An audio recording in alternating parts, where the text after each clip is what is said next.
Hey, Viper Mike. Hey, what's up, Slightly Man?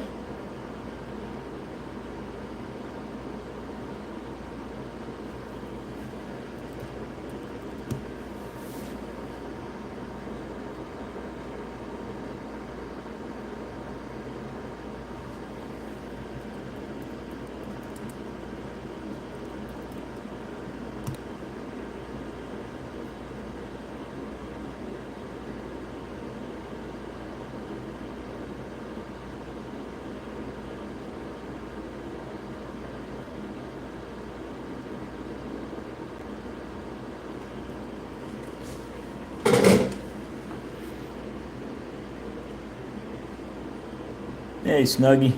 Hey, Mark.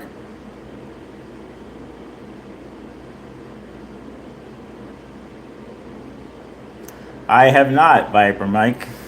I've been procrastinating, but it is on my radar.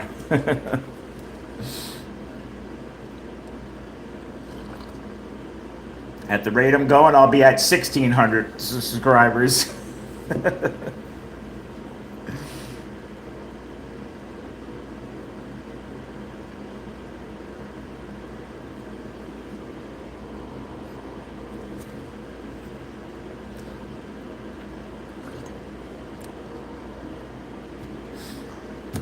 Anyway, hope everyone's doing well. We made it to Friday. We got the weekend. Got my race tomorrow. Looking forward to that. I was just tuning up my. These are all of my different IROC. I bring this with me to the races, and sometimes they like to use my cars. Sometimes they use somebody else's IROC set. Hey, Jim. But I always like to tune them up and make sure they're in good working order. Yes, I have a TFX set. I have a Mega G Plus set. I have a Super 7 set and a Viper V1 set. I do have a Tyco set as well, but I'm not bringing that to the races.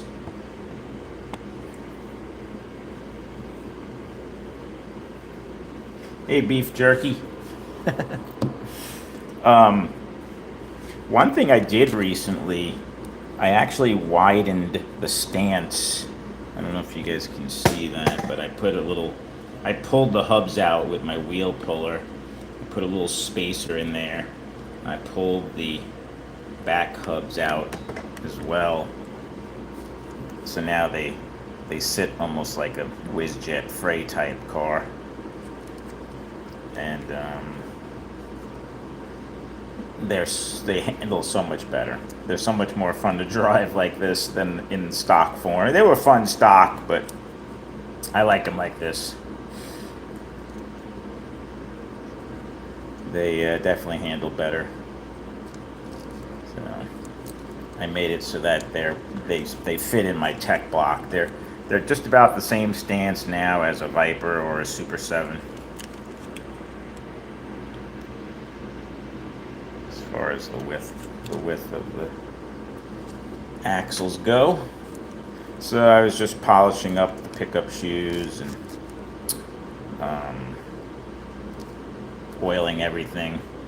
So these are all ready. I've already done this, so I'm not gonna bore you guys with oiling and cleaning my IROC cars.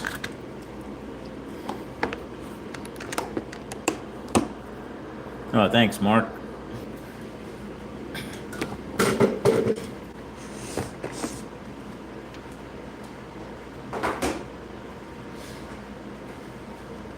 I'll give you guys a quick track update. I am installing track call buttons at each station. I only have the one button right now that came with my TrackMate system. I'll tell you guys a story in a second about the other three buttons that just happened today, actually. So when you're driving, let me put a car on the track. Any old car will do.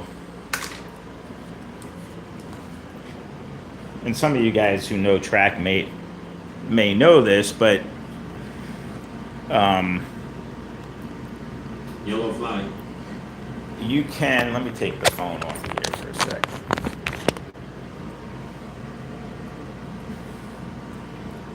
See if I can show this. You can go into, I think it's options. Yeah, it's options. And there's a track call penalty. Seconds track call penalty delay. I have it set to 1.5 seconds. So some of you guys who may know, when I race with my buddies, we don't have enough guys to lane marshal. It's usually 3 or 4 of us. So when we crashed, I was hitting the keyboard every time, and we would put the car back on, and you were on the honor system to count 2 seconds. Well, this eliminates all that. I was going to buy the penalty box that Viper has, and I'm glad I didn't. It's $100, and it does exactly what this TrackMate setting does. That penalty box they have, you wire in between the call button, and it hooks up to your TrackMate box underneath the table. So I'm glad I didn't buy that, because I can do the exact same thing. I meant to reach out to Viper and call them out on that. To be honest with you, it's kind of a rip-off if you already have a TrackMate system.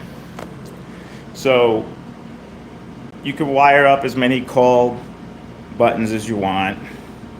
I set up a little bus under the table that goes back to the where the call button hooks up to the control box. So basically, when you're driving, say somebody crashes, you hit the call button. Yellow flag. So you see there was like a 1.5 second delay. So the person who crashes hits the button, the track power stays on, so everybody gets to drive for the duration of the penalty, and then the track power goes out for everybody. You put the car back on, you hit the call button again, and everybody goes. So it eliminates me having to hit the keyboard every time, and me having to worry about every single track call, and I can concentrate more on driving. So that's the update on the track.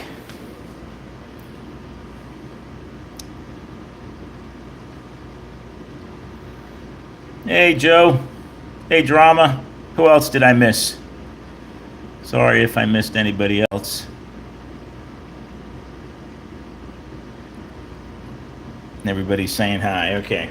So, I needed 3 more call buttons so that I could put them on my other 3 driver stations. I ordered these, let me open this, hold on. Sorry. I ordered these call button holders, which I had to kind of modify. This was not open. I had to cut out, there was a center thing here that was preventing the nut from holding the call button. So I got my little trusty saw out and just cut that open. So that, kind of stupid that they had that like that, but you can kind of see that black nut in there. If I didn't cut that piece out, I couldn't tighten the button down. So that was kind of annoying.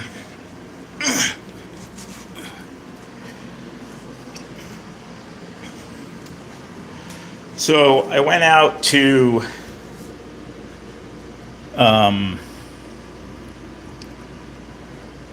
TrackMate's website, and I ordered 3 more call buttons. They were like $7 each. No big deal. But with shipping, it was like $36. And I didn't realize that they're in Canada. And thanks to our wonderful president and the tariffs, I got an email from them saying that my order was delayed because the call button was actually made in China. And apparently they can't ship things to the United States from Canada that were made in China by UPS. He said the shipping would have been outrageous. So I was like, all right, cancel my order. So I got a refund. They were fine. TrackMate was nice. They gave me my refund. And I'm glad I did, because I went out to Amazon They have the exact same call button switches for $15 for 10 of them, and they're lane matching colors, and they'll be here tomorrow. So, and I'll have 5 extra ones. Well, 6. I really don't need the green. So I'll have plenty of extra actual buttons. That's the exact same button that's on my call button that came. This is literally the exact same switch that TrackMate uses. It's just a different color.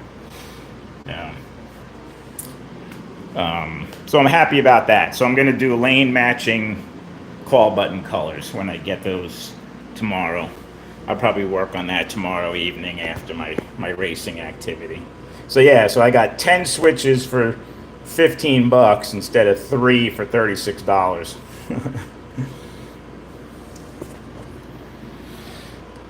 Yeah, I didn't even think to look at Amazon. My buddy actually, Ralph, said, "Hey, look, he found them for me."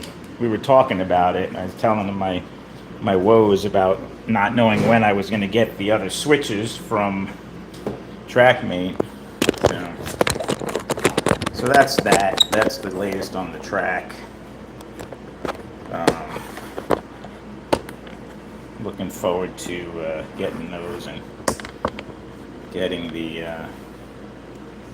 call buttons set up. Cause been having a lot of fun with Vinny and my another guy, Steve. I don't know if you guys have met Steve. I haven't done a lot of live shows racing with Steve, but he's a very good racer. He actually wins a lot of races. So between me, Vinny, and Steve, we're very close in skill level. I mean, the races are like one or 2 laps separating almost every race.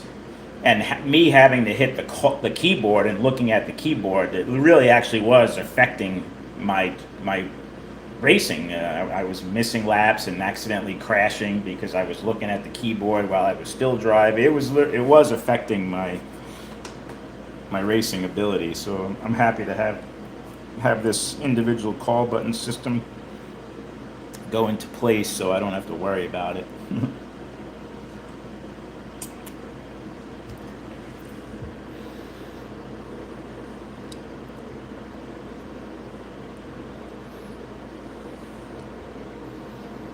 Hey, Patrick. So, yeah, coffee. Did you guys know I was drinking coffee? With my AFX mug.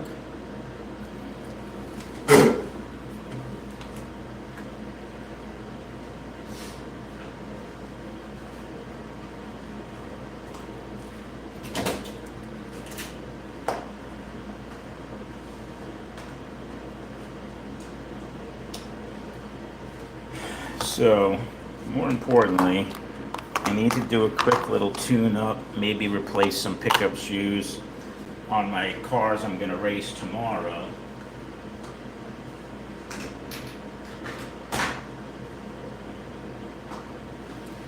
And my 2 box stock cars. So I'm just going to give everything kind of a once-over. Check the pickup shoes, clean them, oil everything, and I've already determined which cars I'm going to race, and I'll show you guys that.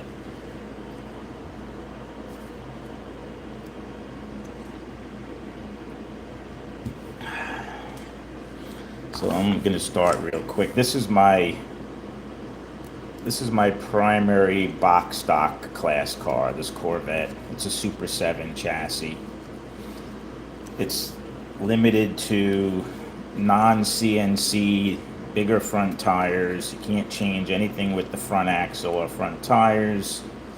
Can't change the gearing or the rear axle. You can change the hub and tires. So I have, oh dang it, I damaged that tire. Look at that. That's very annoying that I chipped that tire. It's a brand new Onslaught tire too. Never ends.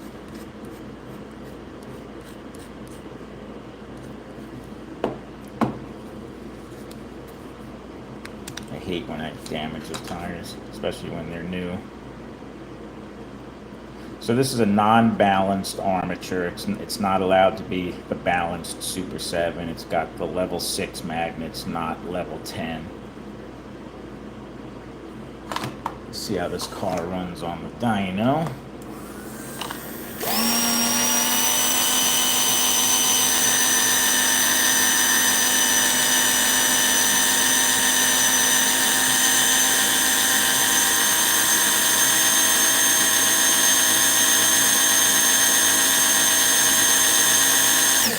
That's pretty respectable. Almost hitting 4. You are not allowed to pin the rear axle in the box stock class either, so you gotta be careful. You crash too hard, your axle could pop out. Then you gotta rely on hoping a lane marshal catches that and pops your axle back in for you. I'm gonna give these bushings a little bit of oil, front and rear. Give a little dab of oil here and here.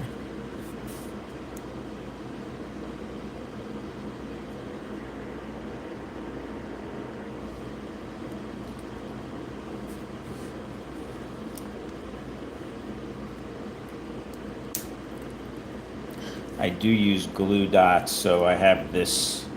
You are allowed to use glue dots, so the clip is held on with glue dots, and I put glue dots. I got to put new ones after they tech the car, but I put glue dots here to hold the body on nice and snug for me, because you don't want the body to, twist either when you're racing. All right. How's the pinion gear? Pinion gear looks pretty good on this car. How's the crown gear? Crown gear looks pretty good too. I don't see any chipped teeth, so that's good.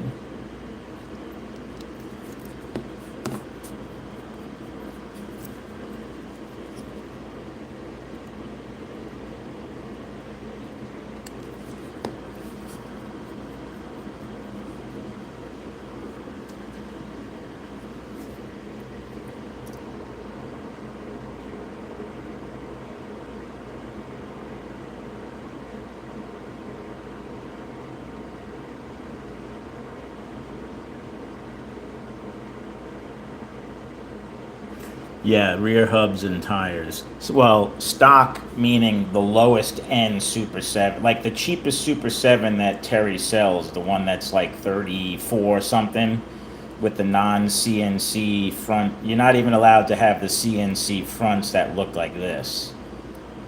They have to be the non-CNC front end.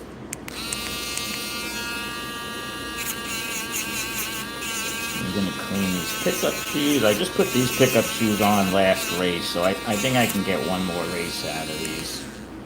Got some minor wear on the heel, but pretty good, how did I get that? Pretty good shoe wear across the shoe. Looks like they're lined up pretty good.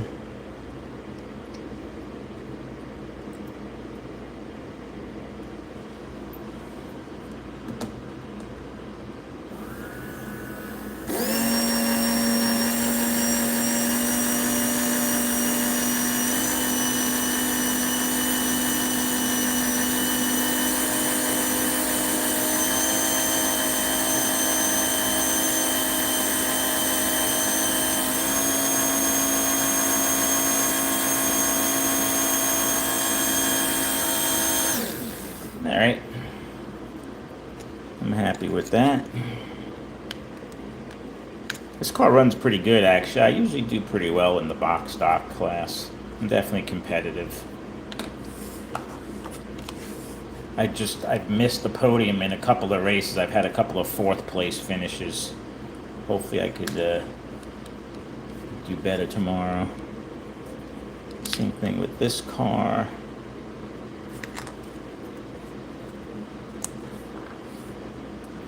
I have this thing slammed pretty low. These are like 418. So this thing does sit a little low in the back, but that's basically how everyone has their cars set up. Yeah.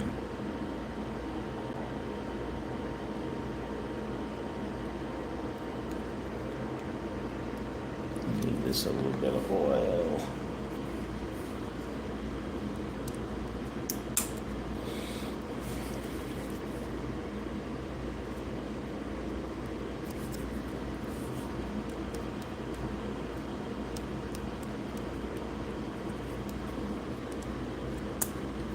This is my backup car and a loaner car. If anybody really needs a car, I would give this out to somebody to use.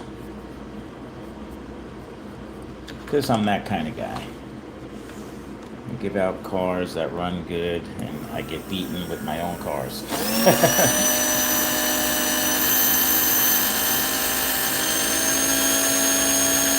Whoa. Uh-oh.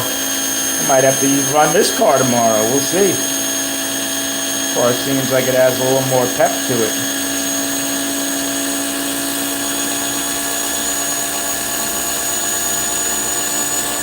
Uh-oh.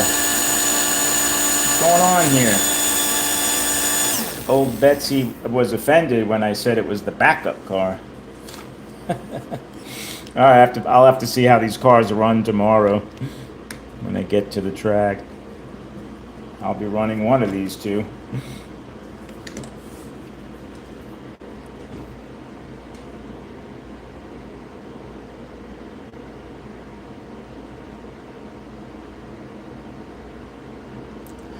Yeah, these tires only come in one size, so you have to use different size hubs to change the height of the car. So these are 248 RPM hubs that I have on this. So this tire is sized 420 on a 250, like a standard Viper 250 hub. This would be 420. So if you go down to 248, it would be 418, and so on. Or you could go higher and use a bigger hub. I have hubs in all sizes, from 260, 254, 250, 248, 246, 240. Yeah, I got all different sizes to make the height what I want.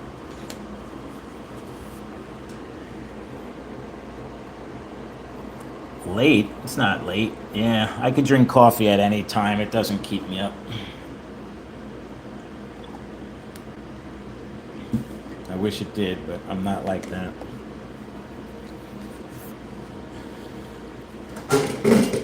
All right. Box stock cars are ready to roll.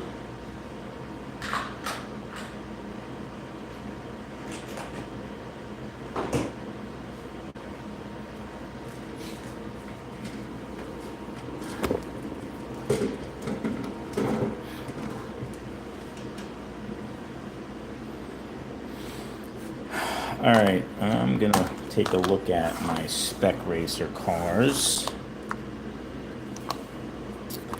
One of these cars, I think it was this one. This one has an issue. This car is slow and gets hot, so.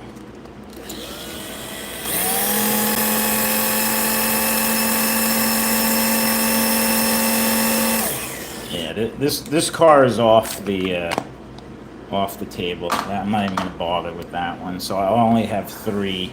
I'll have to revisit that car at a later date. I don't know what happened to it. This is my number 1 car. I'm probably not going to use this body, though. I'm going to use a different body. I really like to use bodies like this for racing. It's kind of like a 917 Porsche body. I like the real sleekness and aerodynamics of it. I'm probably going to use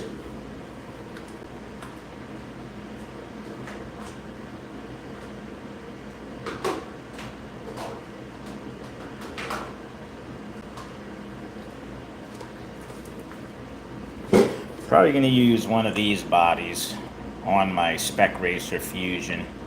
These are my V10 cars. Unfortunately, I'm not allowed to race these yet because they're not They are not approved, but man, I really like how these V3s run.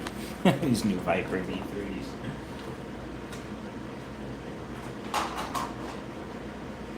But a bunch of us will have them tomorrow, so we'll be running them during practice just to see what they can do. Curious to see what my fellow racers think of the V3s.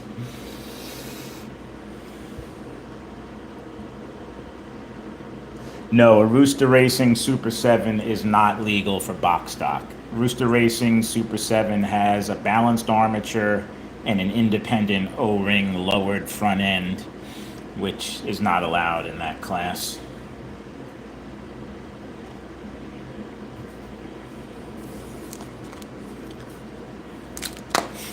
Anyway, so this car, let me start with my primary car. See how this thing's running.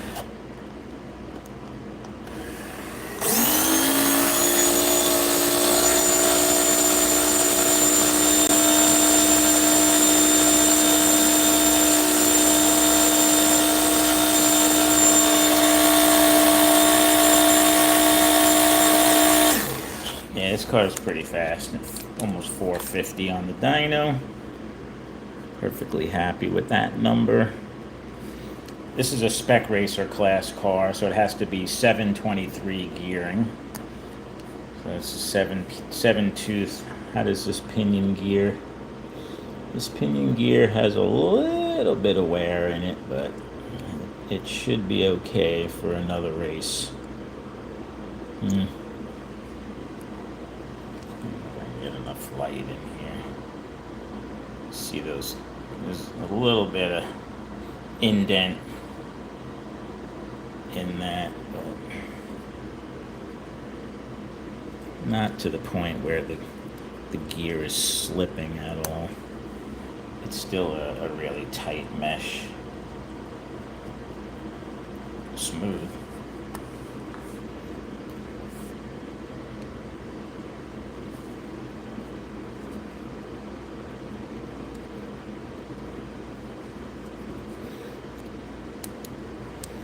This car's a little bit dirty. Could use a cleaning.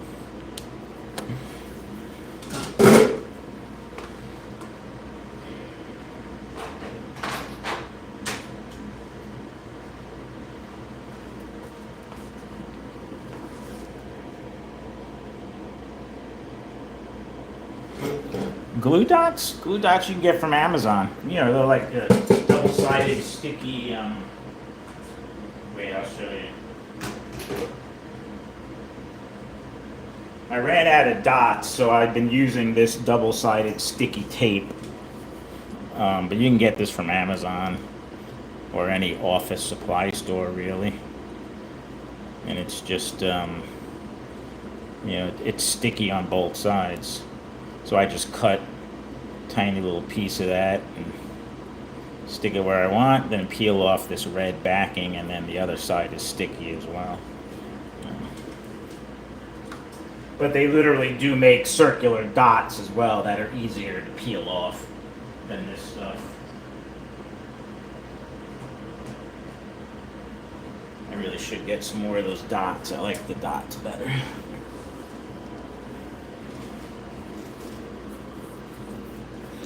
I just want to give this car a quick little wipe down here. It's looking fairly dirty.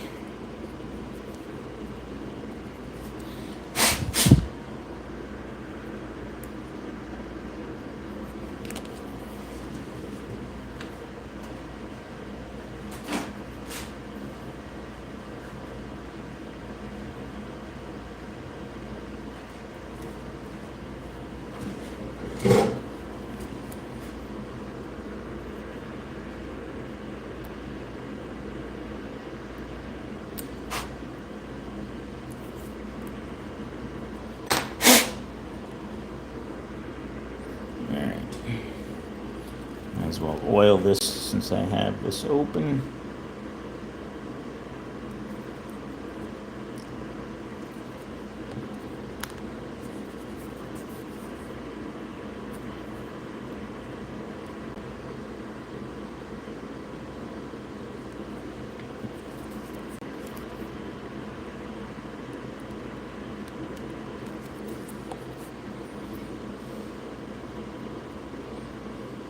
This car is running a Rooster Racing Joker arm in it. Runs pretty darn good, actually. I guess I should put the magnets back in, huh?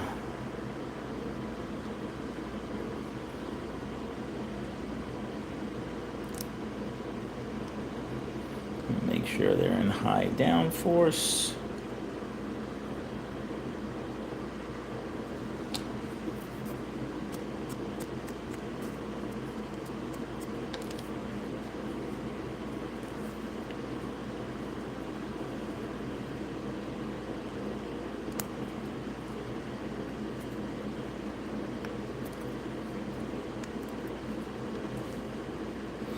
Make sure they're seated good.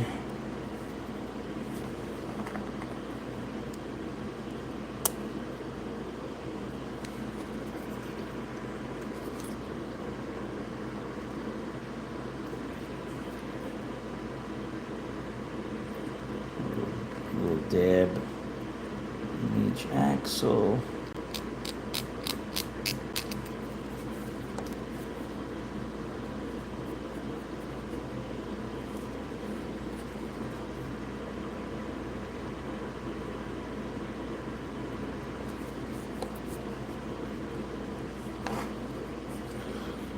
I am going to actually take these pickup shoes off for a second.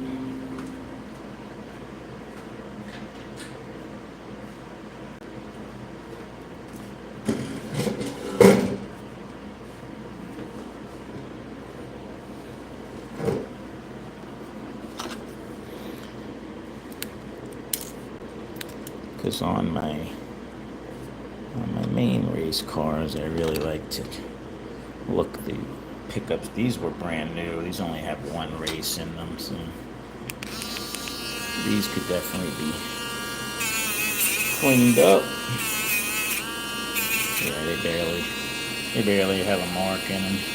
But I like to also clean the backside where the spring touches the back of the pickup shoe. I like to clean in this little notch that contacts the hanger. So I really like to polish these things up on my primary cars.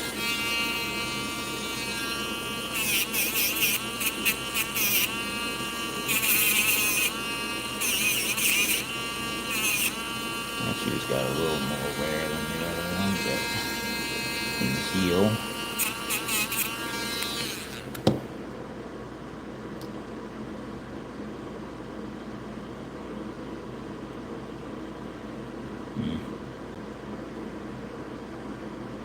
Yeah, I think I'm going to put new.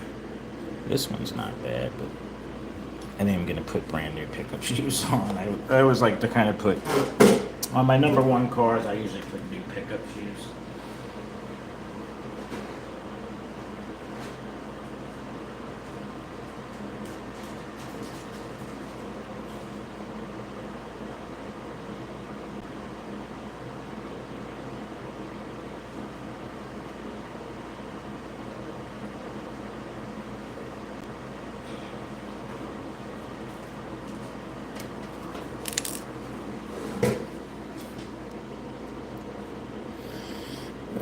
So these are new, but they still need to be polished because they get tarnished just sitting in my parts bin.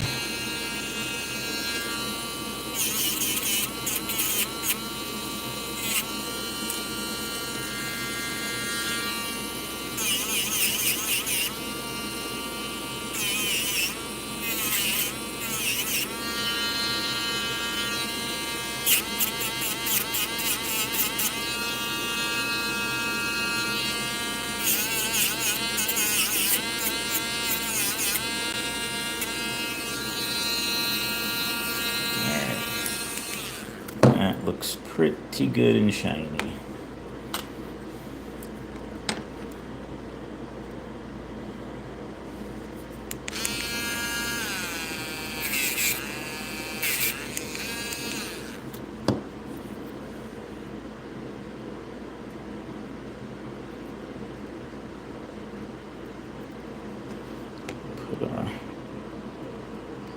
shoes back on.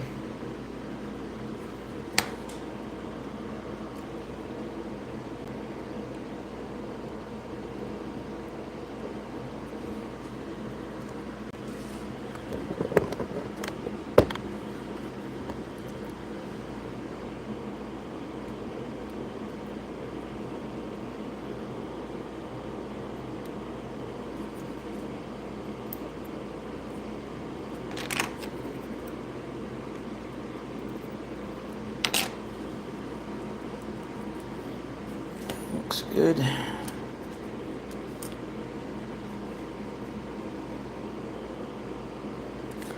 This car is also set up with 248 RPM hubs and Onslaught. These are a firm. The red ones are firm, the gray ones are stiffer, a little bit harder than the red. But for spec racer class, I do like these red tires.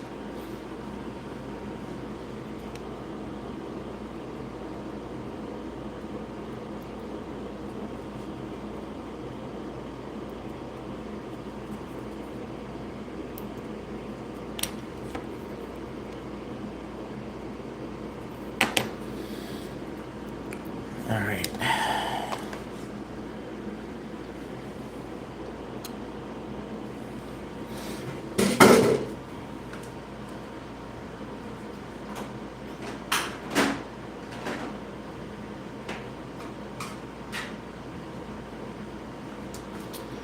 Lastly, on this car, since this is my main car, I want to check the spring tension.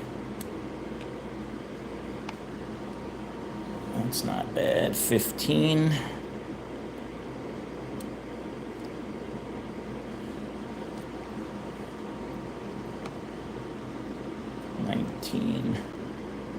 Yeah, 16, 15. All right, that's not too bad.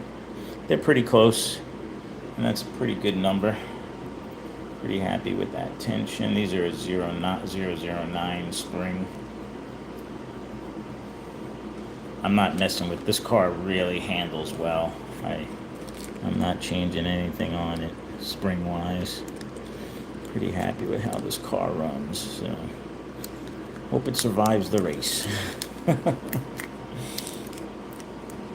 Like I said, I'm not going to use this body. I'm going to use one of the other bodies.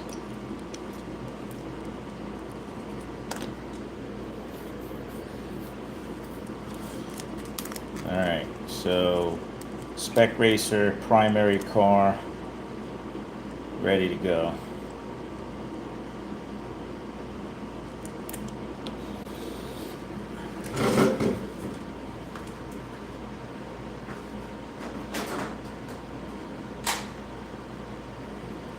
Probably pulling somewhere in the close to the 150 range on my downforce meter.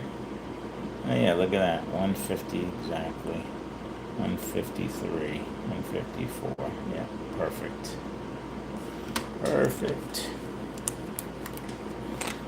Alright, that car's done, one down. 2 more spec racers to go. These other 2 won't really take as long.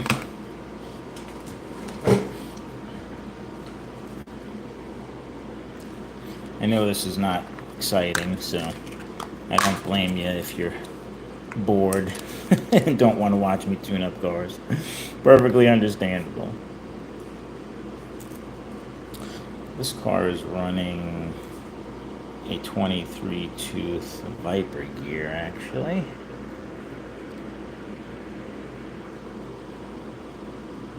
Not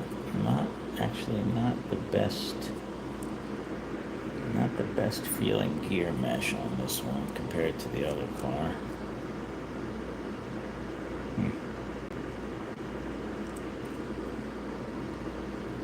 I don't know how I ended up with a Viper gear in one of my Fusions. And a hardened this axle is not even meant for this car, I don't think. I think I built this for one of my V3s. Let me look at something real quick.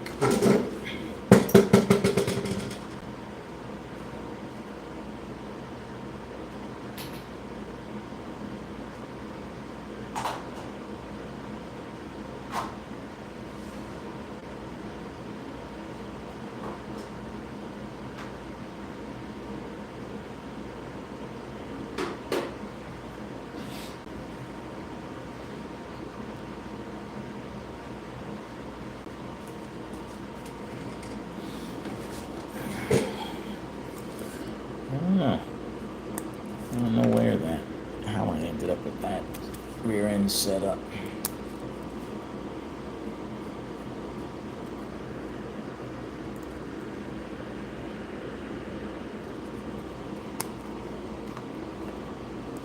I mean, it's not horrible, but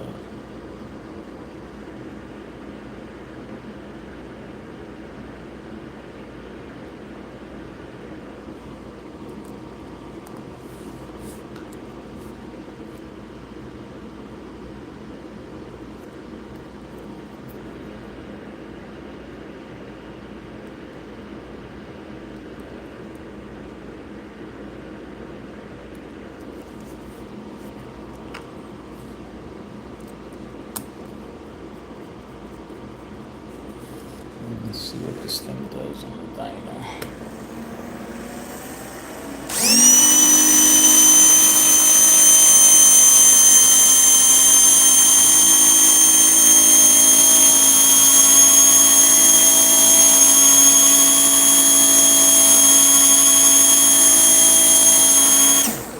Well, it's not going to break any speed records, but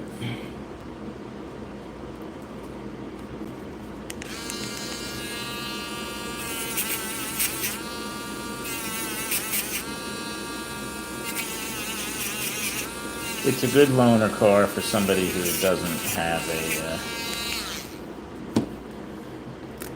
a car. One of these was running pretty good. I think this is my backup car, actually. Let's see.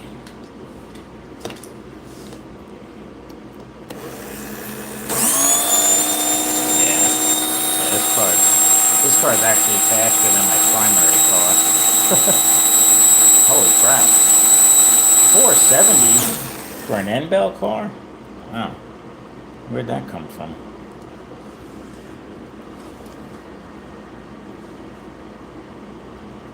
Yes, the cars do go through a tech inspection. They check the car for the proper gearing. They check it for width through the tech block.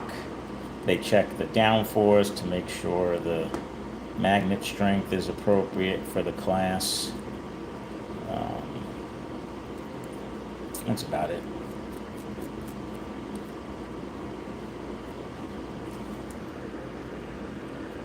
This car is very fast. Jesus. On the dyno, anyway. May have to see how this car runs.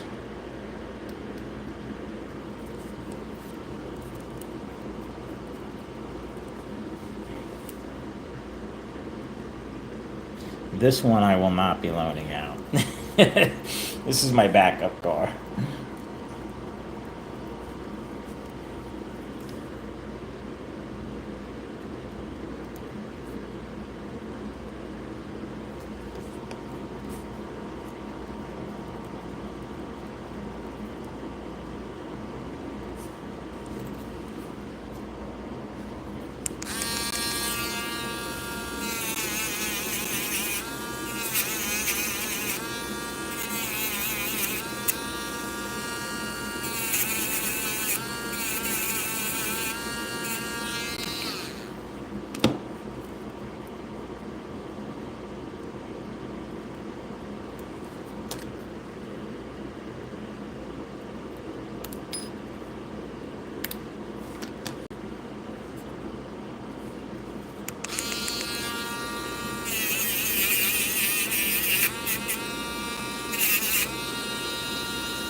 These pickup shoes don't look too bad, actually.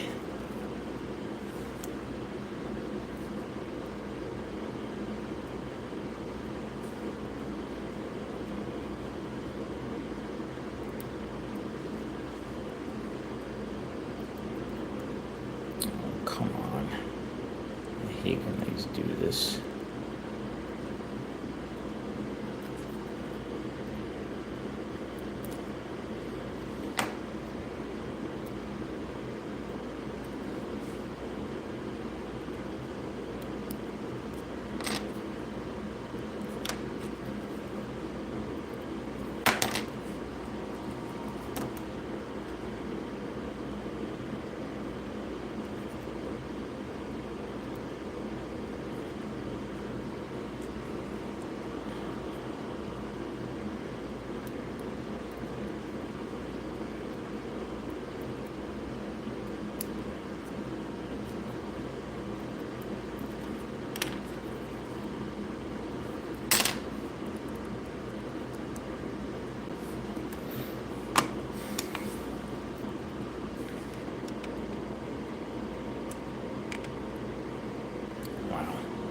difference. It's too weak.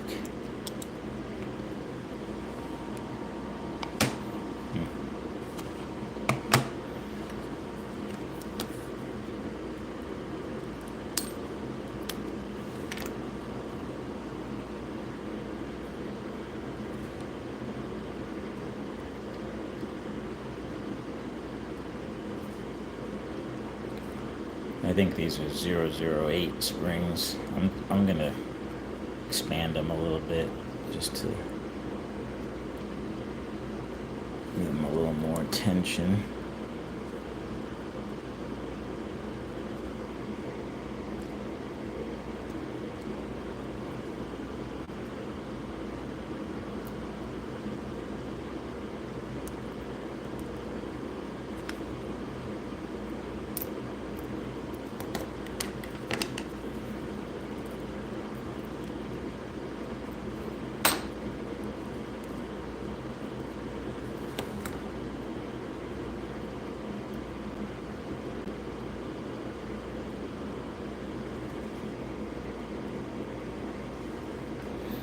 Hopefully I didn't go too far. We'll see. This one looks like I went a little... Might have gotten a little carried away with this one.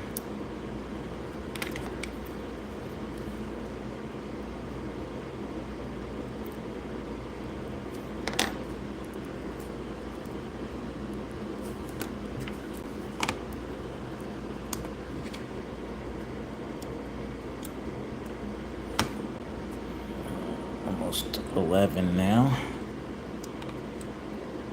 And 12. Alright. That's better. Could be a little higher, but...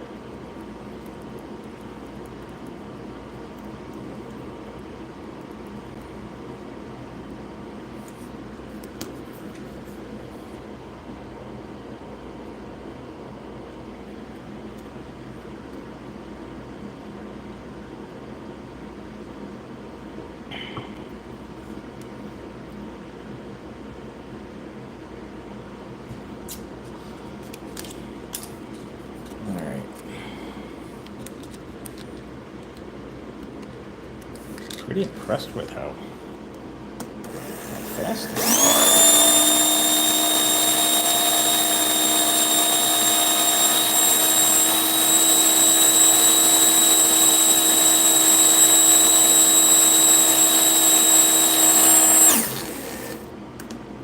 I have some 2.5 ohm cars that don't give me that number.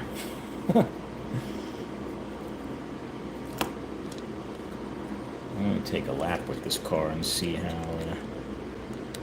I drove this car the other night, and it was fast, but I don't think it was staying on the track as good as this car was. Now, it might be this rear axle setup. Tomorrow, I'll probably take this rear axle. After I ride this car, I'll take this rear axle, put it in here, and this is also an opaque chassis. The opaque chassis sits a little bit hot. The magnets are a little higher off the track. You got to go a little bit lower with the opaque chassis than you do the blue one to get the handling that you want. Cool.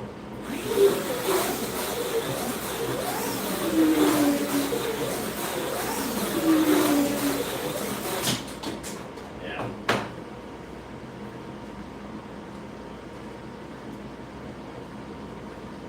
I think that's what it was. This car is fast and it's smooth, but I need to go a little bit lower.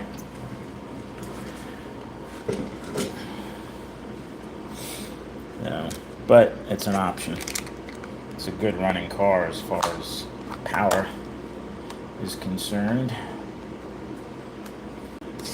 This car will have to be the loaner car if anybody needs a... Actually, my buddy Vinny's going to need a spec racer. He's going to have to use this car. He doesn't have any Fusions of his own.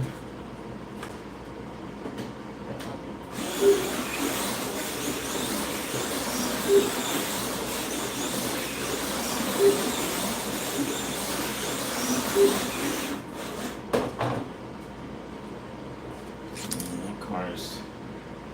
Actually, you know what? I'm going to take... I'm gonna take the rear axle out of this one. See if we can get this to be a better running car.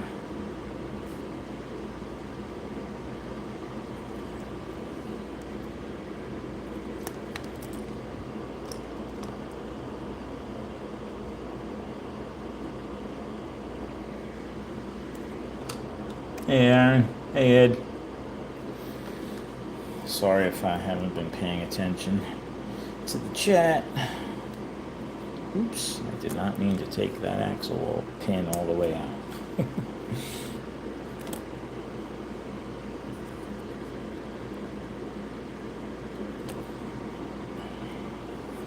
See how this car does with, oh yeah, that's a lot smoother. See how this looks on the dyno with this rear axle.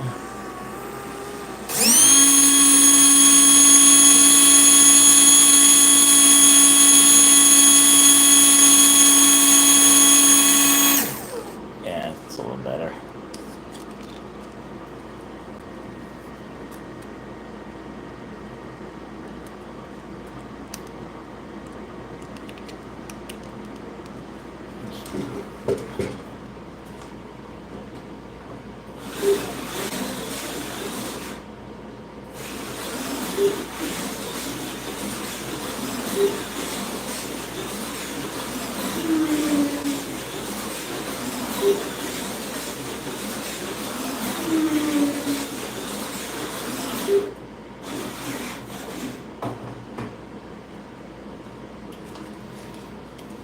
Car handles pretty good, actually.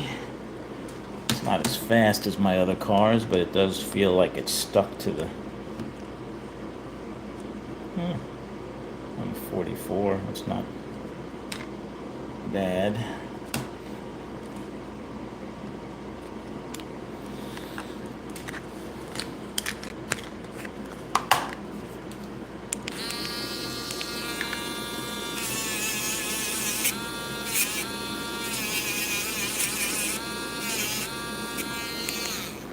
Well, beggars can't be choosy, right? Better than no car. This car is definitely not gonna see any action.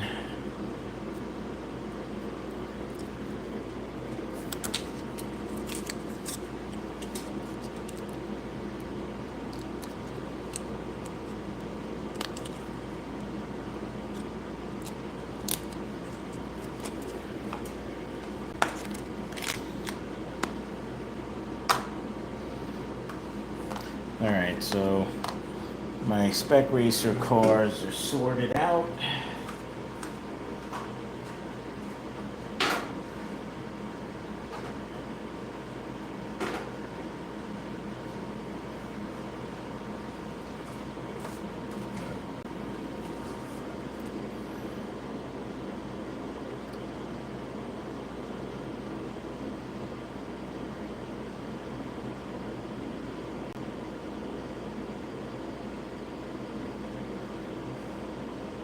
Hey, Aaron.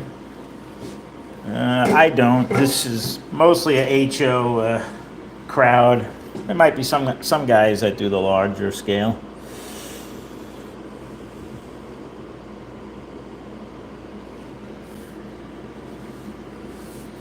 All right.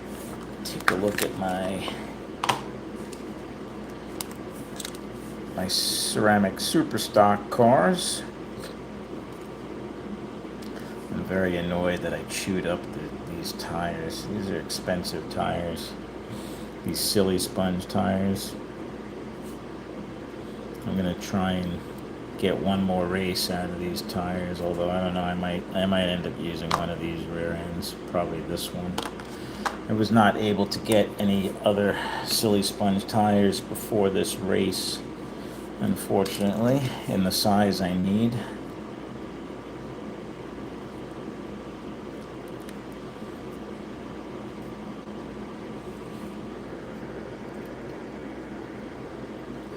Give this car a little bit of oil.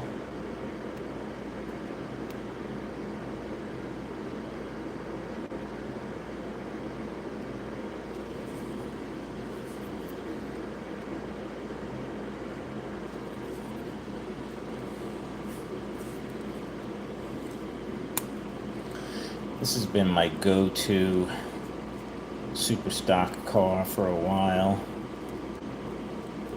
It's been pretty fast, good handling car.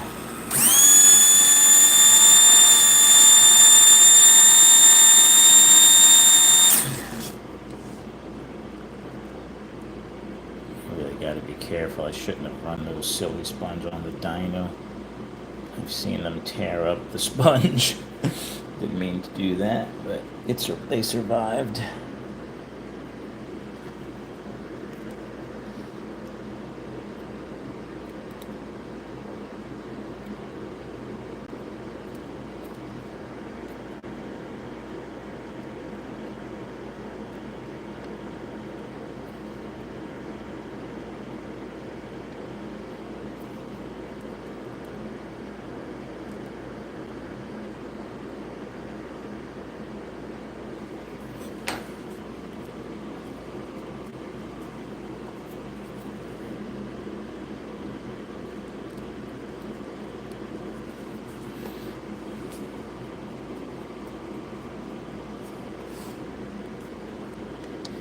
This car should come in somewhere around 120-ish range, yeah.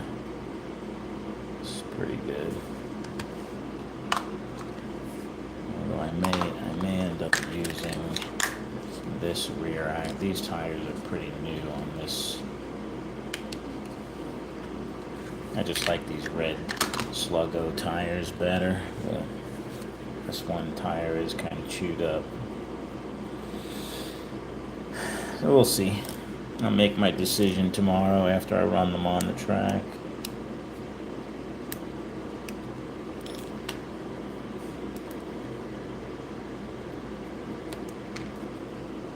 Really should be tearing these down at some point and doing a real thorough cleaning on them.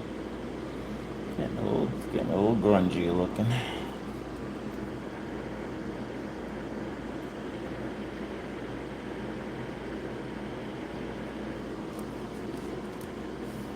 Let's see how these pickup shoes look. These were brand new the last race.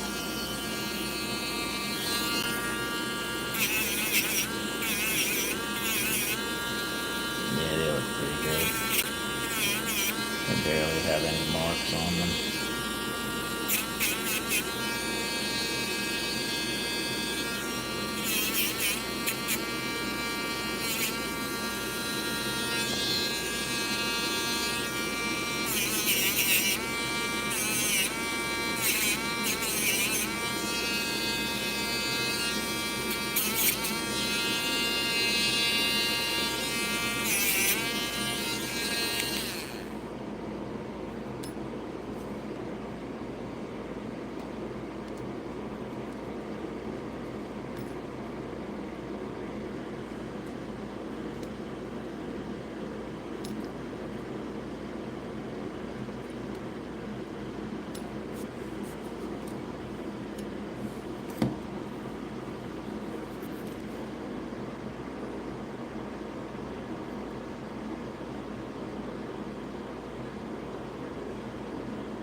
I race at club tracks. I'm going out to the Vero Beach Hobby Shop. I race with the South Florida HO Racers Club.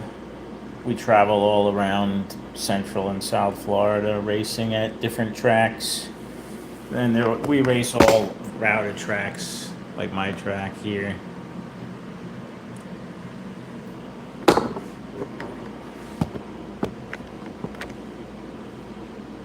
Track at the Vero Beach Hobby Shop is a 4x18 wizard track.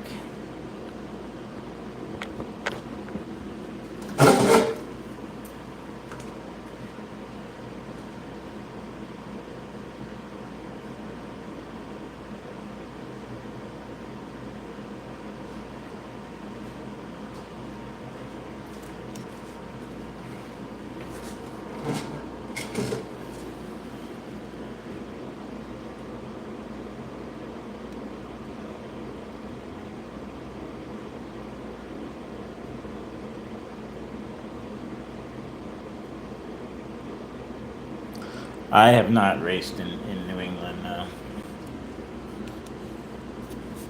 Pretty much just the Florida scene. I've been, I've only been racing for at club level for about 2 years now, maybe. Before that, I had an AFX Quick Track.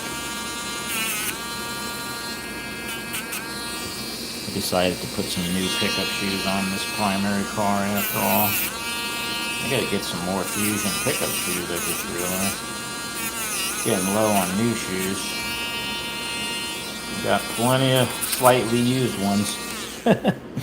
Because I usually race them once and then I put new shoes on my primary cars anyway.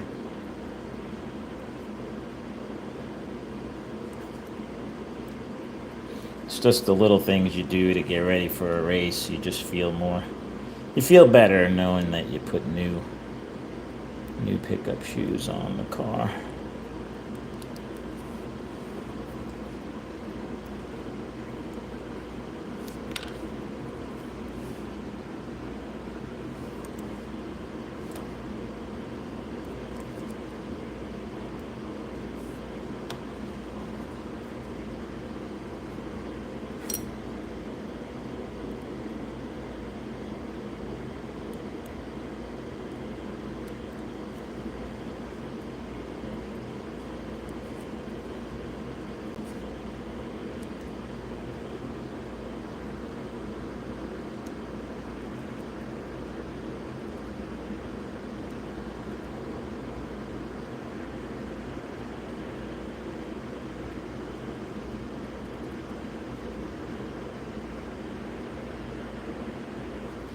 Alright.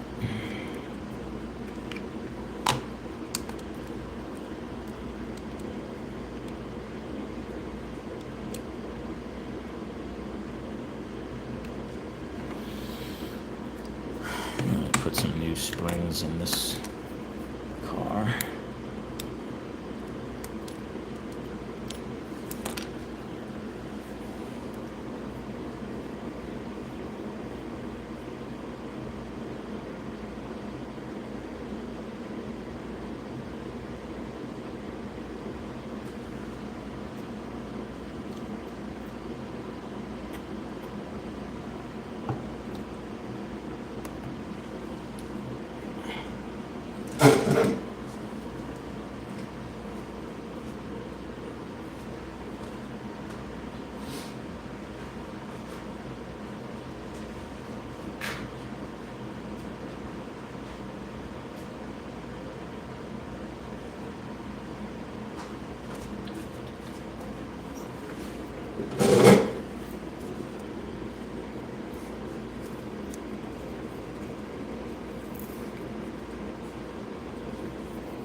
No, it's all magnet cars. Metal rails. Like these. They have traction magnets and motor magnet. It's mostly inline racing cars that we race. We do some pancake type no magnet, no traction magnet cars in our IROC race. But the club I race with, we don't really do like T-Jet or Frey type cars. That's a whole different class.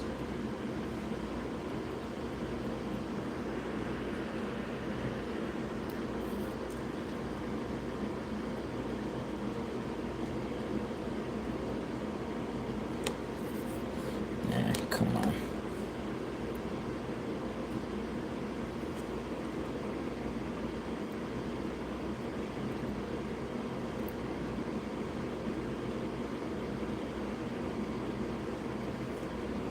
Really? I'm not gonna go in there.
That's too much tension, actually.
Yeah, Vipers actually aren't as popular in the club scene as you would think. It's been mostly Wizard Fusion cars. In the, like, CMPM and modified, the stronger magnet cars with the lower ohm motors, the Vipers do get used more. But for Spec Racer, level 4 magnet class with 6 ohm arms, these Fusions have been king of the road for a while. Although that's all about to change with the new Viper V3 that's coming out once it gets approved.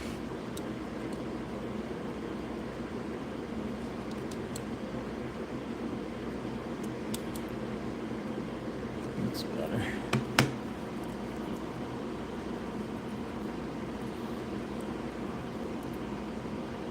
Alright, my numero uno super stock cars ready for action.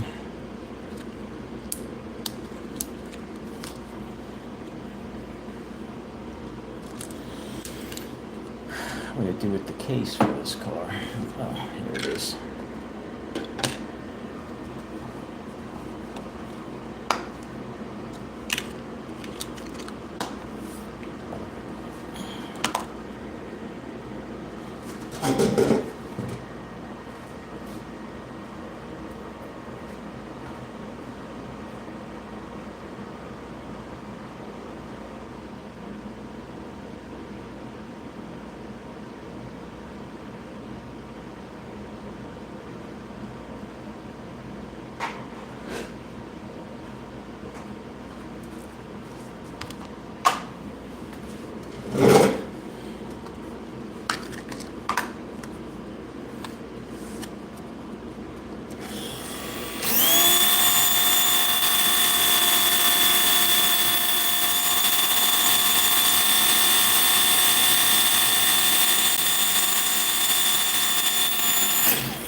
healthy.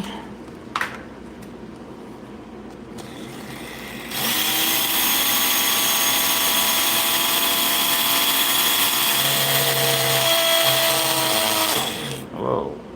Ah, shit. Shoot, I should say. I just mushroomed out these, dang it, I ruined this pair of silly sponge tires because I ran it on the dyno. I keep forgetting that. Hope I didn't ruin these. Yeah, those are okay. That's a bummer. The dyno makes the sponge separate from the tire. You gotta be careful with these tires.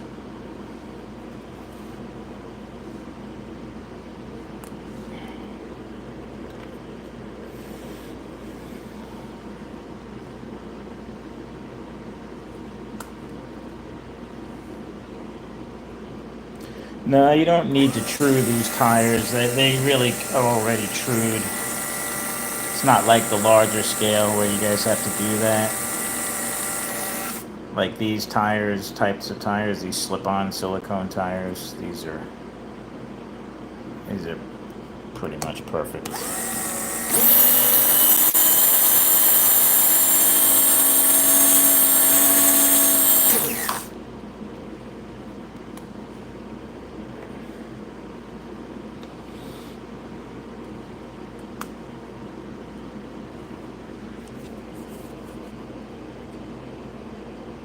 Hey, Rick. Thanks, Rick.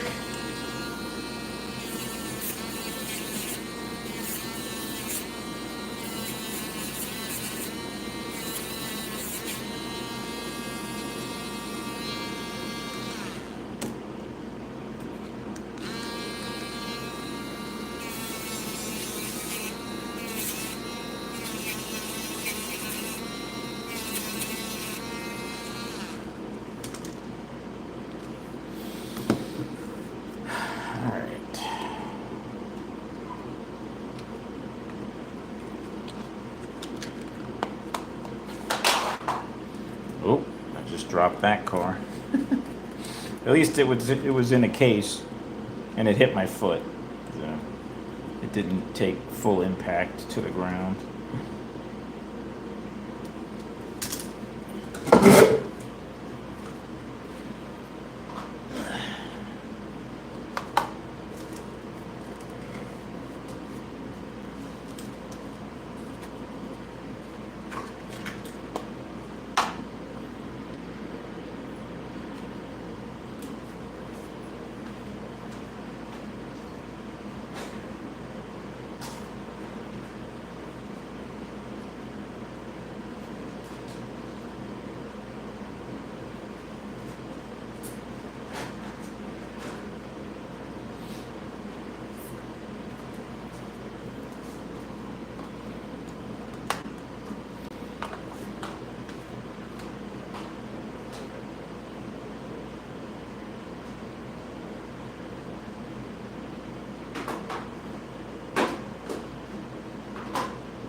I am hoping that, though it's not on the schedule,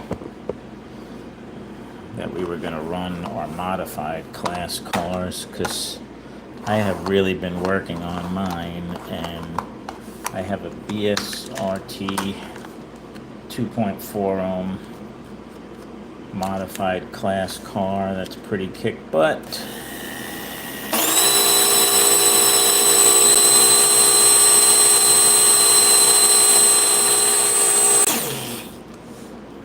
In the 5s.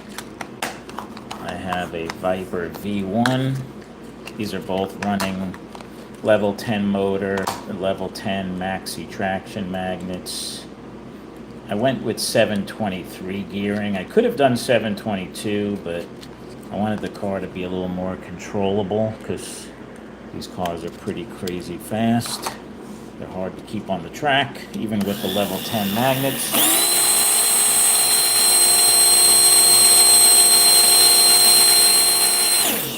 This car is very fast, this Viper V1 modified. I was going to race this car probably even over my BSRT, which is also very fast. They both handle real well. I just feel like this, when I was testing this at the Vero track, this car seemed to handle a little better. And then I recently built a level 10 modified Viper V3 car.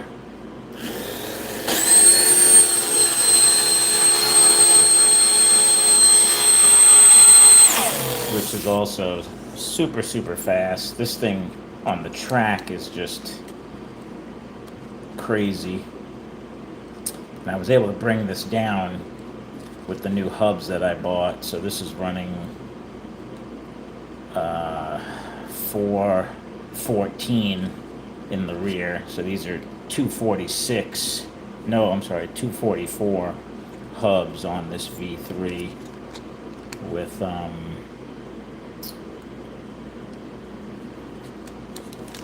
I believe 316 in the front.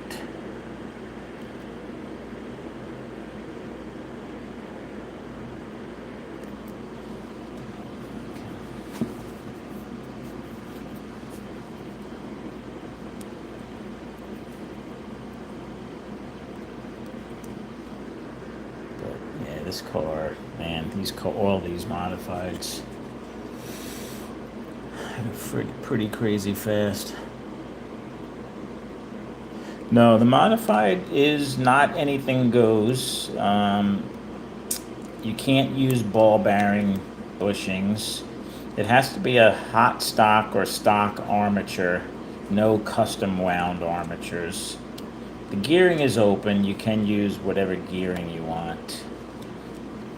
Has to be silicone slip-on tires. You can't use silly sponge tires.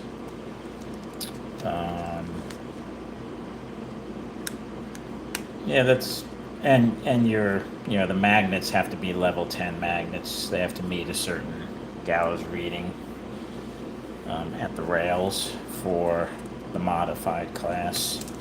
You have CMPM and then like Neo and Unlimited. Those are even faster cars than these. So this is like the lowest level as far as faster, lower ohm cars.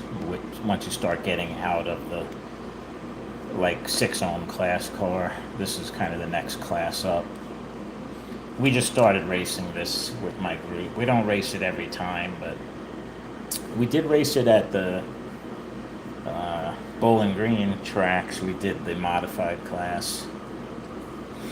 But this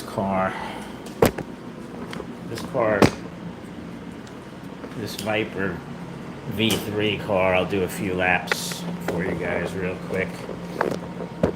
It just makes me laugh because it's silly how fast it is.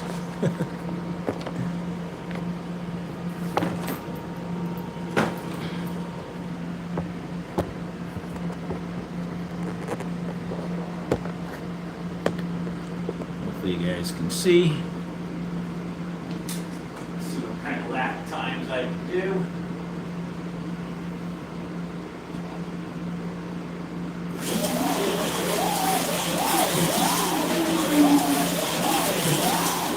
So the first lap I'm already in 2.4 second range.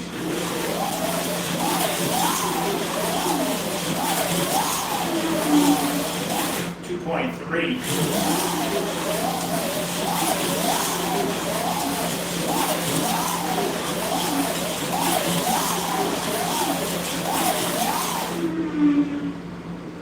Oh, almost to 2.2, 2.31. This car, I'm just blown away by how this car and how it handles and sticks to the track. This is my Viper V1 modified car. This car is pretty good too.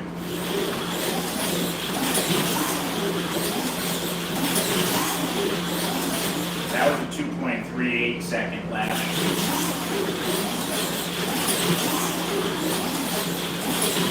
And this car is legal to drive in modified class.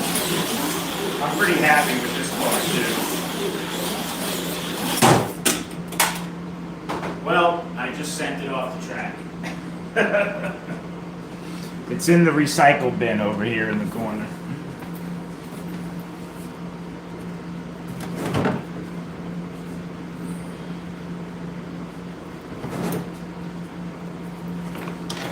That's the thing with these cars is when they break free, whoo, they usually go airborne.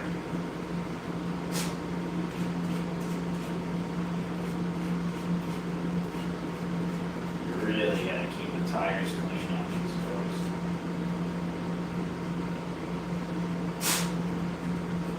So yeah, this car runs really good. 2.3 second laps as well. My DSRT. Modified car.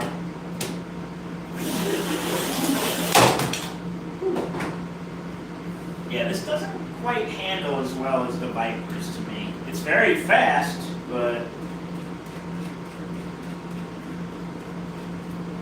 not as forgiving.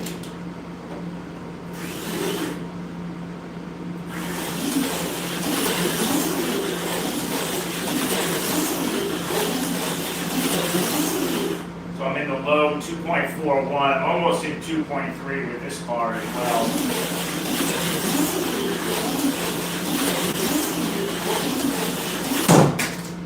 There's a 2.37, so all these cars are in the 2.3 second range, which is very fast.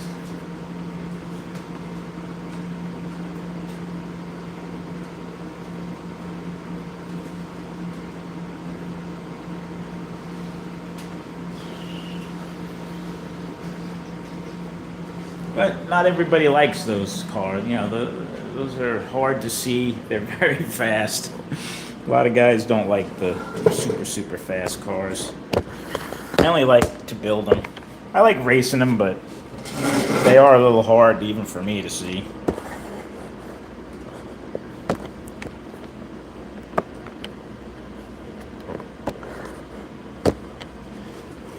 But I've been putting a lot of work into these cars, so I was really kind of looking forward to running them because I didn't have my car set up right at Bowling Green, and I didn't do very well with that modified class car, so I've since reworked them all.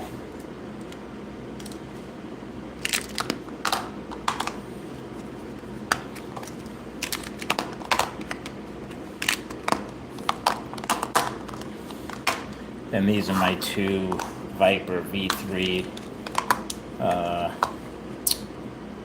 level 4 spec racer car. These cars run really good too. I wish I could run this tomorrow. This is my favorite, fastest, best handling V3.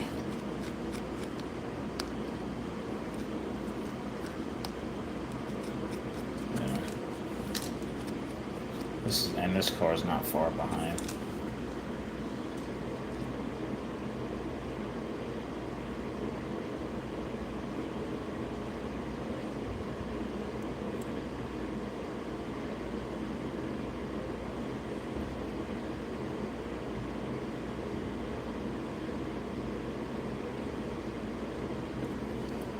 SCM was Slot Car Mania. Any recommendations for a beginner? You mean an HO car and controller, or? I'm more than happy to give you some guidance on the HO front, but I don't really know much about the other classes of cars. I did just build another Viper V3 for one of my subscribers who asked me to build them a car. This is running a Viper hot stock 5.8 ohm balanced arm. I set this up with 424 rear tires, 723 gearing, and 320 in the front. I think this is a good start for an AFX track. It's a good running car. My friend Richard knows a lot about 120. Are you going to be racing at club level or just like on a home AFX track?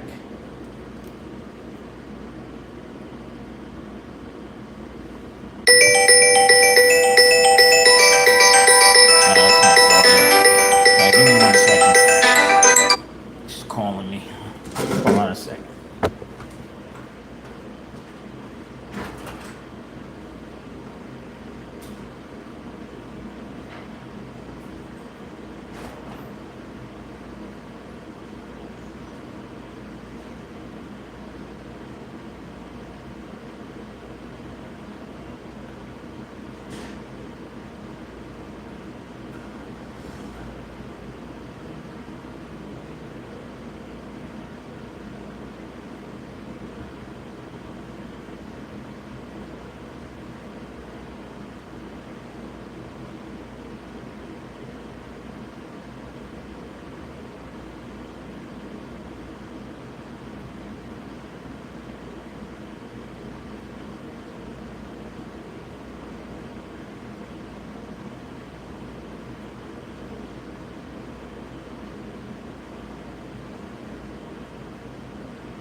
Sorry guys, I had to move my car. My daughter just got home from work and it's like juggling cars around here with the homeowners association. What do I do with my glasses?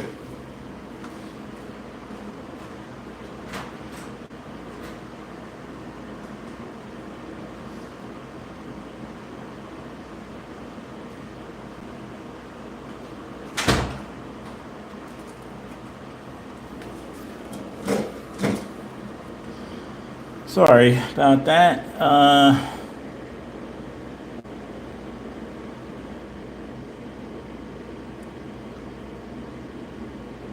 So club tracks. Well, it's hard to say as far as what cars. It really depends on the class of car that they're going to race at the club level. Some of the more common classes are like what I've been showing here. If they race per Hopra rules, spec racer class, ceramic super stock, box stock. You can pick up Viper or Fusion already built cars. I don't know what your budget is or what you're looking to spend. Some of these cars get up in the 100. All of these cars I've been showing off are over $100 a piece. They do get a little pricey. As for controller, you really would want a controller with brakes that has an adjustable brake pod as well as an adjustable sensitivity. Again, it really depends on your budget and what your long-range plans are. This is more of a higher-end controller. This is a wiperless controller. has variable sensitivity, choke, brakes, coast. You know, this has all the bells and whistles, but this is like a $250–$60 controller. You can get the DeFalco line of controllers in like the $150 range. This also has sensitivity, brakes, and traction control. These are lower end without brakes. I wouldn't recommend that for club racing. I like the DeFalco controllers. I like OS3 makes a good controller that you can look at. Again, it really depends on what you want to spend. If you're gonna really do some racing and think it's something you're gonna be into, I wouldn't go cheap on the controller. I would spend and get a decent controller up front. That first one was by OS3. If you can Google OS3 slot car controllers and you'll see their website. They make a wipered version of that, which is like $50–$60 cheaper than the wiperless version. Lucky Bob makes good controllers.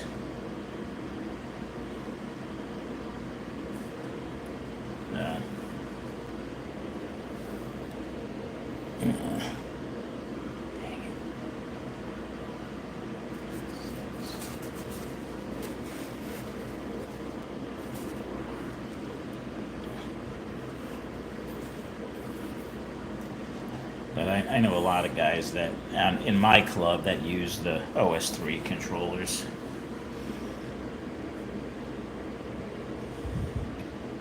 No, usually the HO controllers do not work with larger scale. It's like a different ohm range. Now you can, one of the cool things about the DeFalco controllers, this controller has this resistor board that you can pop out, and you can actually put a resistor board in here that would make this work with larger scale cars.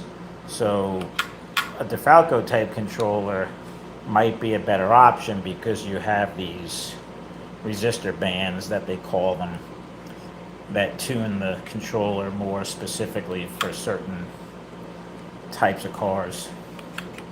This one is set up for HO. I forget what ohm this is. No, there's no digital. There really isn't any digital HO. Not true digital, like you're thinking of, like Carrera Digital. Not that I'm an expert on Carrera Digital, but there aren't any chipped cars, or some of that's in the works. There are some guys that have been looking to do that, but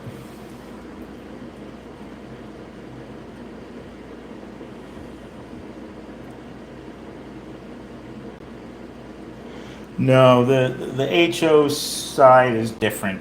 The Professor Motor is another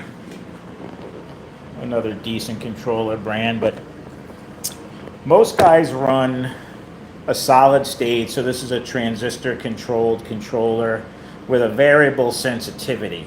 This isn't like a 20 ohm controller or like old school where it's locked into 1 ohm range. So you can adjust the sensitivity.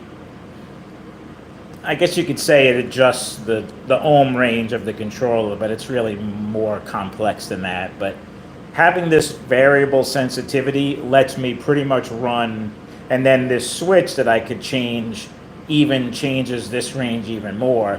The middle range of this switch is good for your average Viper 6 ohm type car. This T is meant for more like T-Jet, so higher ohm, like 15, 16 ohm or more motors.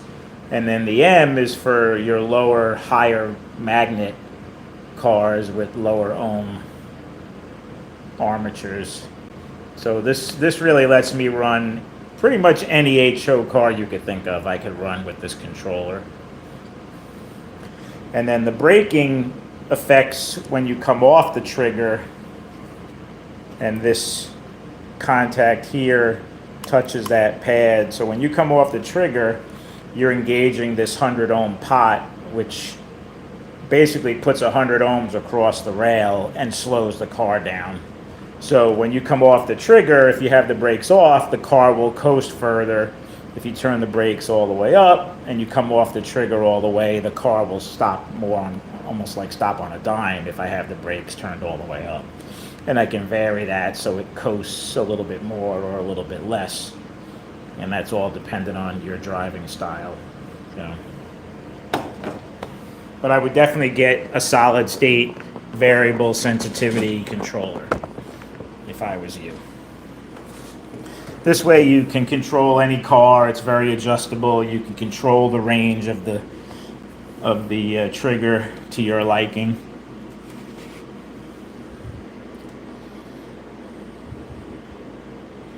No brushless.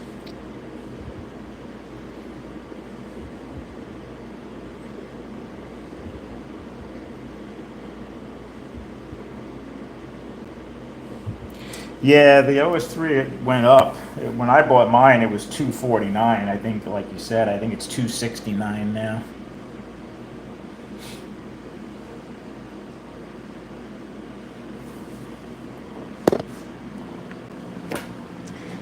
The only thing I don't like, and I've been recently researching, I don't like this handle. It's too small for my hand. You can see, if I were to hold this like that, the trigger hits my finger. I have to push this up, so to speak. And I end up having to kind of finagle how I hold this to get it comfortable. I prefer the DeFalco handle much more than the OS3 handle. This handle is longer, a little bit narrower. I can really get a good grip on it. And you can see it's sticking out past my hand, but yet it doesn't hit my finger. So to me, this is made for like a bigger hand. I have pretty big hands, so I've been looking at Lucky Bob's because Lucky Bob uses this DeFalco handle, but their controller is wiperless like the OS3. So it's kind of the best of both worlds for me. I get the wiperless design that I want with the DeFalco handle. And it's a similar price. It's like $275 or something like that for the Lucky Bob's controller. One of my race buddies is going to let me try. He has an extra Lucky Bob, so I'm hoping he's there tomorrow. I get to try it. If I like it, I'm probably going to pull the plug on that.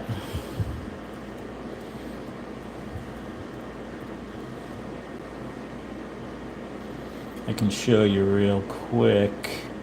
I think I might have shown this off once before when I was on.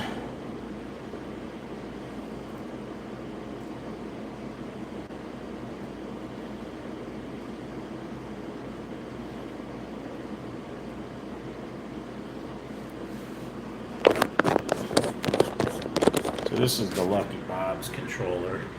You can get any color DeFalco handle you want, but it has the similar wiperless with the coast brakes and same settings as the OS3, but with the DeFalco handle.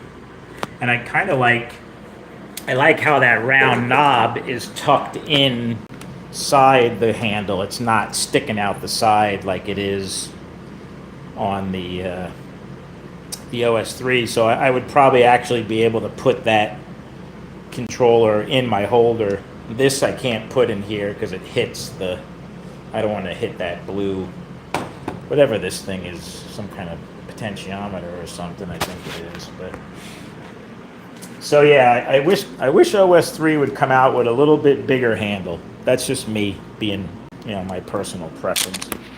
If you have smaller hands, then you're good to go with the OS3.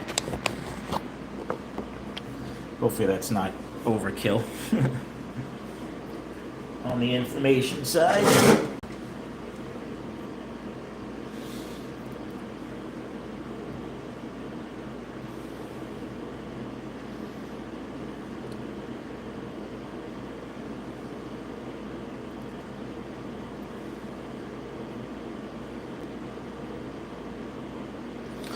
Well, yeah, that's pretty high end. There are controllers that are up way up there in the 500 or more dollar range if you really wanted to get crazy. But I think that type of controller I just showed you would meet your needs for quite a long time to come.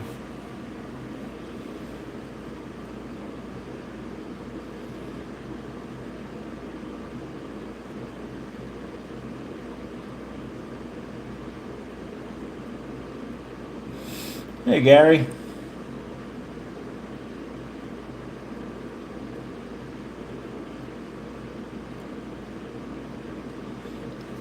I mean, some of the top racers at my club use the Lucky Bob's controller, so I'm pretty sure it's a good bang for your buck. Um, don't get me wrong, I like that OS3 controller as well, so I appreciate that, Gary. I was just kind of wrapping things up here. Wow, I've been on for an hour and 45 minutes already? Jeez, time flies. I have to get my beauty rest before the race. I got to get up early tomorrow. Doors open at 10, and it's about almost an hour and a half drive for me. So I'll probably leave here around 8:30 tomorrow.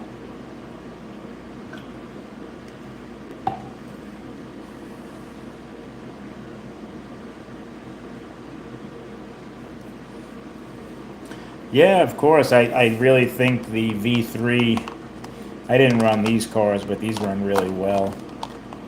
I think the V3 is going to be the future of Spec Racer and Super Stock once the ceramic magnets come out. And once these get Hopper approved, I think you're going to see guys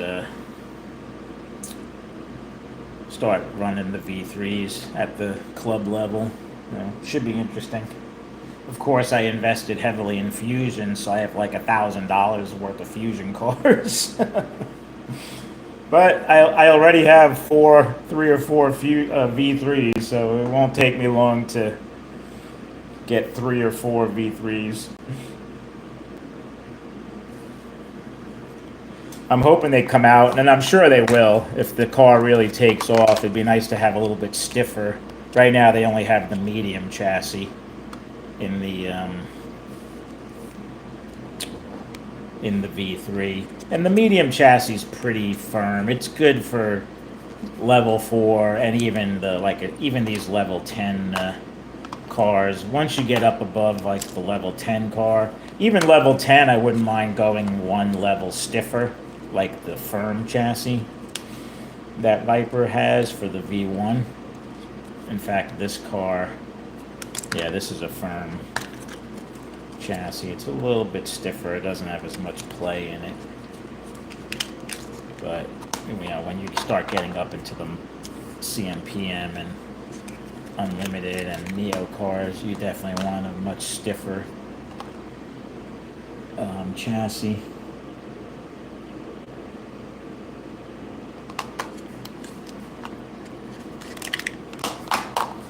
But looking forward to running these V3s tomorrow. I know a lot of guys with my club already have them as well, so there'll be a number of us running these in practice. We won't get to race them, but they'll definitely be getting some track time tomorrow.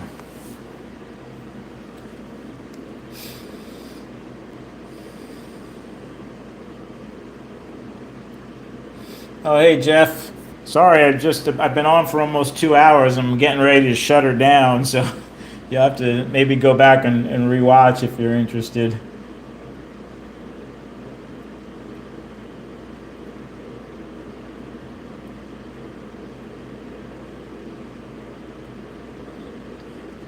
Oh, you're a mostly trained guy. Thanks, Snuggie. I'm gonna do my best. Hopefully, I do. I can't do any worse than I did last month. I had a dismal showing at the Bowling Green in the April race, so I'm hoping to redeem myself this month with a little bit better performance. I really I took a couple of steps backwards last month, but It is what it is. I have fun. I do this hobby and I race, even club racing. I do it all for fun. I don't want to have more stress in my life. I'm trying to have less stress, and slot cars has helped me have less stress. I really enjoy it. So. Oh, hey, Mayor. I was just about to shut her down for the night. I've been on for almost 2 hours now, so I will probably, if I feel up to it, I might do a quick live from tomorrow's race. I don't know. I usually get pretty focused on racing and prepping and practicing, so going live on YouTube is not my first thought when I'm actually.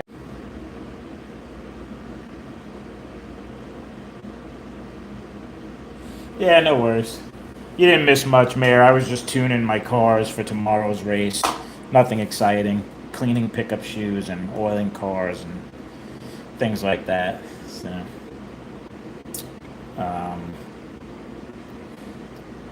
yeah, thanks. Yeah, I did show off, Mayor. That's where I put the call button. Oh, I showed you. I think I showed you the pictures. Yeah, I texted you the pictures. You saw that already. Never mind. Nothing new there.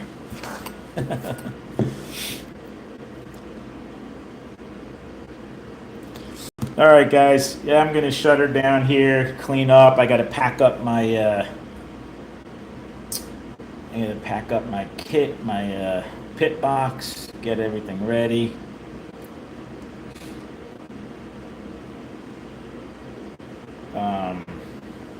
And yeah, that's it.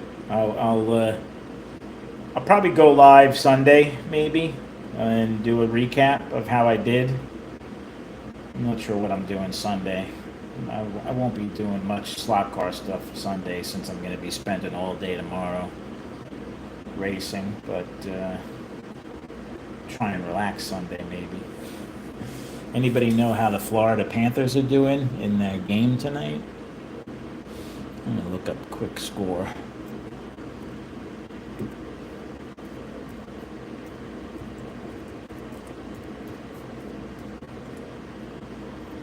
Oh, no score. No score into the third period. Oh man, I'm gonna go watch that last period. How much time is left?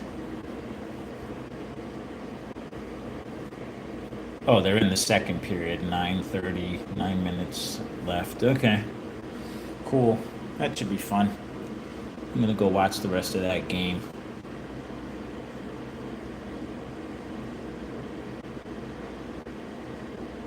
Under construction. Uh-oh. What's happening that? Did I miss something? Did you advertise anything? What construction is happening?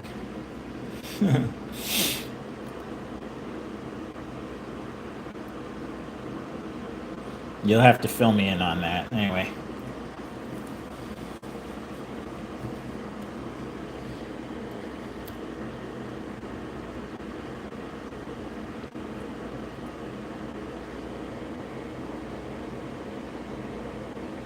Ah, okay, cool. Well, I'm sure you'll advertise it when you're ready.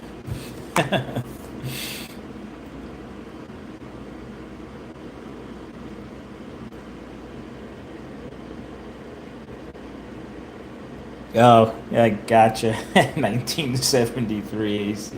That's funny.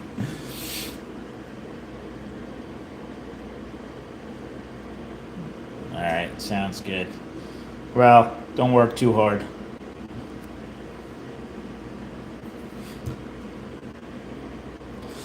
All right, boys and gals, if there's any gals out there, everyone have a great night. Have a great day tomorrow. And we'll chat soon. Take care. Thanks for tuning in.